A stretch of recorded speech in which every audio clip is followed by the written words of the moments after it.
Buenos días, querida familia. Nos reunimos nuevamente alrededor de la palabra del Señor en este 29º domingo del tiempo ordinario. Nos reunimos en el nombre del Padre, y del Hijo, y del Espíritu Santo. Ven, Espíritu Santo, llena los corazones de tus fieles. Enciende en ellos el fuego de tu amor y renovarás la faz de la tierra. Espíritu Santo, ilumínanos y santifícanos. María, Madre de la Iglesia, ruega por nosotros. La primera lectura está tomada del libro de Isaías, capítulo 53, versículos 10 al 11. Salmo 32, la segunda lectura está tomada de la carta a los Hebreos, capítulo 4, versículos 14 al 16. Lectura del Santo Evangelio según San Marcos, capítulo 10, versículos 35 al 45. En aquel tiempo se acercaron a Jesús los hijos de Zebedeo, Santiago y Juan, y le dijeron: Maestro, queremos que hagas lo que te vamos a pedir. Les preguntó: ¿qué queréis que haga por vosotros? Contestaron: concédenos sentarnos en tu gloria, uno a tu derecha y otro a tu izquierda. Jesús replicó: no sabéis lo que pedís. ¿Sois capaces de beber el cáliz que yo he de beber, o de bautizaros con el bautismo con que yo me voy a bautizar? Contestaron: lo somos. Jesús les dijo: el cáliz que yo voy a beber lo beberéis, y os bautizaréis con el bautismo con que yo me voy a bautizar. Pero el sentarse a mi derecha o a mi izquierda no me toca a mí concederlo. Está ya reservado. Los otros 10, al oír aquello, se indignaron contra Santiago y Juan. Jesús, reuniéndolos, les dijo: ¿sabéis que los que son reconocidos como jefes de los pueblos los tiranizan y que los grandes los oprimen? Vosotros nada de eso. El que quiera ser grande sea vuestro servidor, y el que quiera ser primero sea esclavo de todos. Porque el Hijo del Hombre no ha venido para que le sirvan, sino para servir y dar la vida en rescate por todos. Palabra del Señor. Para comprender el Evangelio de este domingo es importante recordar la serie de evangelios anteriores donde Jesús, en esa subida final a Jerusalén, donde dará la vida por la humanidad, ha ido explicando a sus discípulos cuál será el final que allí le espera, y ha explicado claramente que ese final será la pasión, la muerte y la resurrección. 3 veces los ha apartado, 3 veces ellos no entienden, y les da miedo entender y preguntar a Jesús. Pero esto no lo entienden los discípulos, como tampoco lo entendemos nosotros. Y ellos se resisten y nosotros nos resistimos, porque hay en el corazón del hombre un deseo inmenso, no de muerte y sufrimiento, sino de vida, poder, prestigio, fama, nivel social, comodidad, y solo entendemos la lógica del mundo, que por todos los medios se obstina en rechazar esta propuesta de Cristo y quiere imponer la lógica del más fuerte, del potente, del que escale un puesto y un peldaño social. Mientras que Jesús quiere proponer otra economía social, invirtiendo los valores, donde el fuerte es el débil, el poderoso es el frágil y el que sirve, el sobresaliente es el que da el paso a los demás y no espera nada más que amar y servir. El primero es el último y el más grande es el servidor de todos. La tentación de los discípulos es la de ocupar los primeros puestos, que es la misma tentación de los fariseos y escribas, que solo buscan hacerse ver, que para Jesús es un peligroso riesgo, pues estos son los que enseñan la ley y deforman el verdadero rostro de Dios que podemos encontrar en Cristo, pues Él es el resplandor de la gloria de Dios, que no se manifiesta ni en la fuerza que aplasta, ni en el poder que domina, sino en el amor gratuito e incondicional. Por eso vino como el siervo y el esclavo de todos, que sirve y siempre está dispuesto a salvarnos, dándonos a Dios y haciéndolo reinar en los corazones.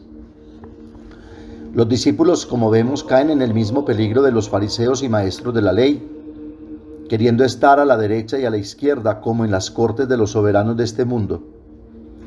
Santiago y Juan han olvidado cómo se debe vivir el verdadero discipulado. No se han dejado todavía involucrar por el Señor y sus enseñanzas en el misterio del reino y la lógica de la salvación y la vida eterna que ofrece el Maestro. Olvidan que ser discípulos de Cristo es ponerse en el mismo camino del Señor y subir con Él a Jerusalén. No han comprendido, aunque vivir la vida según el reino de Dios es morir cada día a sí mismo, tomar la cruz y seguirlo. Un riesgo también nuestro de querer prevalecer y ocupar los primeros puestos, escalando posiciones, subiendo peldaños en la sociedad, olvidando y sin importar a quien se deja atrás, desconociendo la lógica del Evangelio que se rige sobre el servicio y la humildad. El deseo de poder, de fama, de excelencia, de exclusividad, de nombre, de derechos de autor, son males que tantas veces llevamos en el corazón y que defendemos a costa de lo que sea, sin tener en cuenta las tristezas que nos trae. Pero Jesús nos pide no vivir según esta lógica que es mundana, deshumaniza, empobrece espiritualmente y moralmente a la persona y por lo tanto destruye el proyecto de Dios, porque lleva al hombre a vivir de lo efímero, de lo superficial, a construir una vida biológica mas no espiritual, sin valores, o por lo menos no con los valores que propone el Evangelio. Esta es una lógica que no puede seguir aquel que está en el camino de Cristo. Ser cristiano es saber vivir como protagonista en segunda fila, como los extras que prestan un servicio para que la obra sea completa, dejando siempre espacio a los protagonistas de primera fila, a los protagonistas principales. San Pablo lo dice en Filipenses 2, 3, 5. Colmad mi alegría siendo todos del mismo sentir, con un mismo amor, un mismo espíritu, unos mismos sentimientos.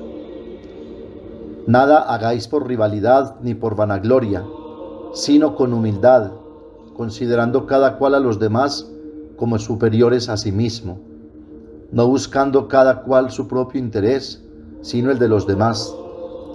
Tened entre vosotros los mismos sentimientos de Cristo. En definitiva, Jesús nos llama a darle el espacio total a Él, para que sea Él el protagonista de nuestra vida, el que está en primera fila, que nos enseña cómo se vive y se sirve, dando la vida y entregándose por los demás sin reserva alguna. A quien se quiere imponer con la lógica del poder y de la fuerza, Jesús enseña la lógica del servicio en el amor hacia el prójimo. Por eso, ante la petición de los hijos de Zebedeo, Jesús deja salir fuera del corazón sus pretensiones y que sean explícitas para darnos a nosotros una gran enseñanza. Esta no es una petición equivocada porque Dios ha infundido en el corazón del hombre un deseo de infinito y lo hizo para cosas grandes y para que dominase el mundo. Pero es equivocada la intención y la manera como se pretende ser grande olvidando a los demás. Pedro se escandaliza de la cruz. Santiago y Juan piensan al contrario, se olvidan totalmente de la cruz y de lo que allí acontece, lo que sucedió allí precedentemente.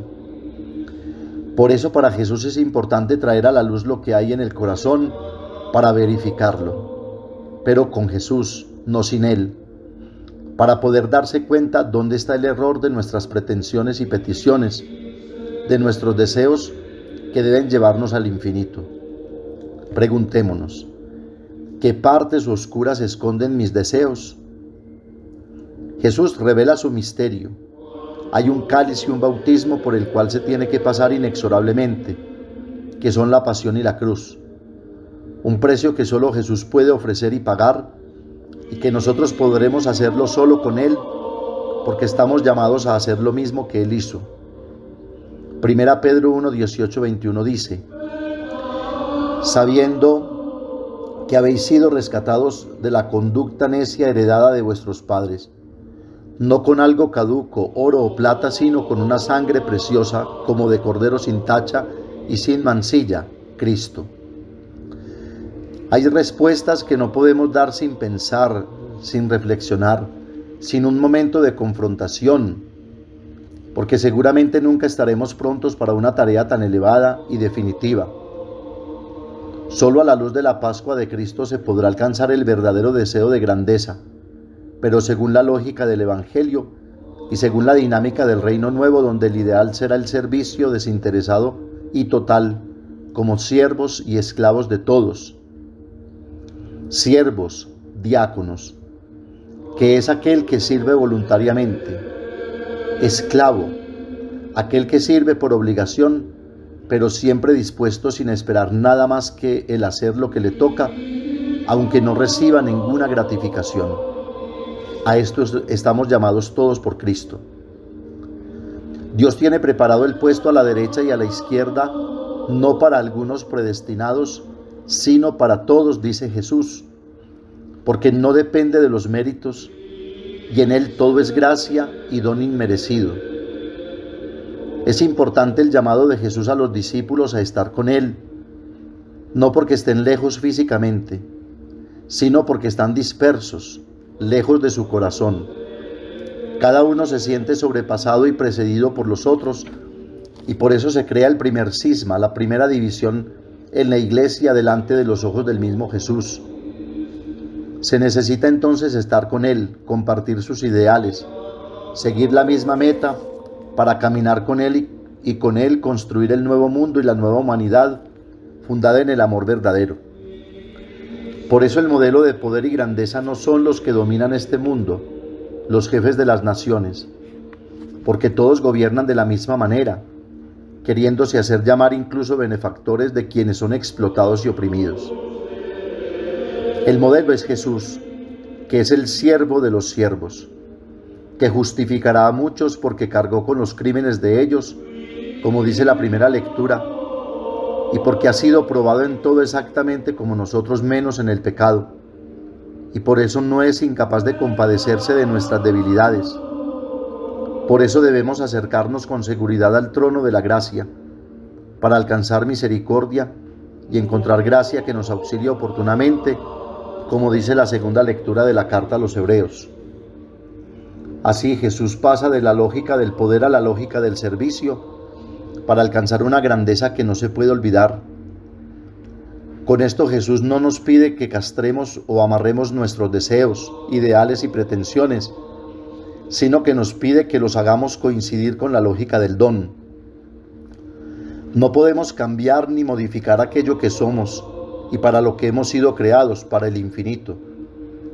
Pero sí podemos decidir de amar a los demás, como enseña Jesús, que no indica un camino más entre muchos, sino el único, que es Él, que lleva a una felicidad plena y duradera.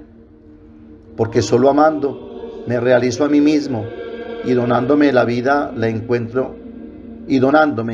la vida encuentra su felicidad. Siervos y esclavos de todos, y no jefes y poderosos, es la lógica de Jesús y debe ser el estilo del discípulo auténtico.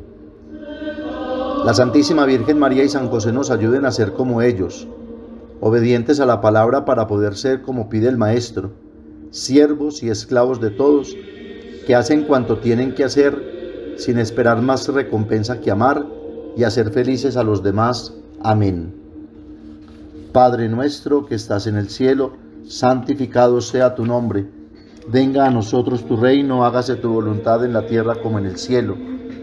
Danos hoy nuestro pan de cada día, perdona nuestras ofensas, como también nosotros perdonamos a los que nos ofenden. No nos dejes caer en la tentación y líbranos del mal.